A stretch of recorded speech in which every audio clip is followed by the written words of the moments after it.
മസ്ജിദുകൾ മനുഷ്യർക്കുള്ള സേവന കേന്ദ്രങ്ങൾ കൂടിയാവണമെന്ന് ജമാഅത്തെ ഇസ്ലാമി കേരള അസിസ്റ്റന്റ് അമീർ VT അബ്ദുള്ളക്കോയ തങ്ങൾ പറഞ്ഞു. നവീകരിച്ച മുക്കം മസ്ജിദ് സുബ്ഹാൻ ഉദ്ഘാടനം ചെയ്ത് സംസാരിക്കുകയായിരുന്നു അദ്ദേഹം. മുക്കത്തെ വ്യത്യസ്ത മത, സാംസ്കാരിക, രാഷ്ട്രീയ പ്രതിനിധികളുടെ സാന്നിധ്യത്തിലാണ് നവീകരിച്ച മുക്കം മസ്ജിദ് സുബ്ഹാൻ പൊതുജനങ്ങൾക്കായി തുറന്നുകൊടുത്തത്. ജമാഅത്തെ ഇസ്ലാമി കേരള അസിസ്റ്റന്റ് അമീർ VT അബ്ദുള്ളക്കോയ തങ്ങൾ ഉദ്ഘാടനം നിർവഹിച്ചു. മസ്ജിദുകൾ മനുഷ്യർക്കുള്ള സേവന കേന്ദ്രങ്ങൾ കൂടിയാവണമെന്ന് അദ്ദേഹം പറഞ്ഞു. ജമാഅത്തെ ഇസ്ലാമി ജില്ലാ പ്രസിഡന്റ് ഫൈസൽ പൈങ്ങോട്ടായി അധ്യക്ഷനായി. പ്രോഗ്രാം കൺവീനർ S ഖമറുദ്ദീൻ ആമുഖ പ്രഭാഷണം നടത്തി.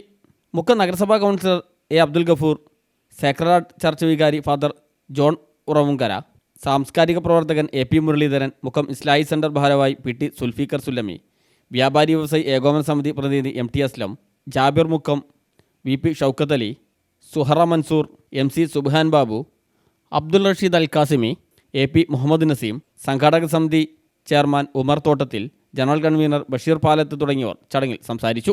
TPC Muhammad, KV Hussain, AM ഫിൽസി പുതിയപുരയിൽ, കാവുള്ളകണ്ടിയിൽ സുബ്രഹ്മണ്യൻ, TPC ഗഫൂർ, TK മുഹമ്മദ് ലൈസ്, ഷബീർ ഫോം തുടങ്ങിയവരെ ചടങ്ങിൽ ആദരിച്ചു.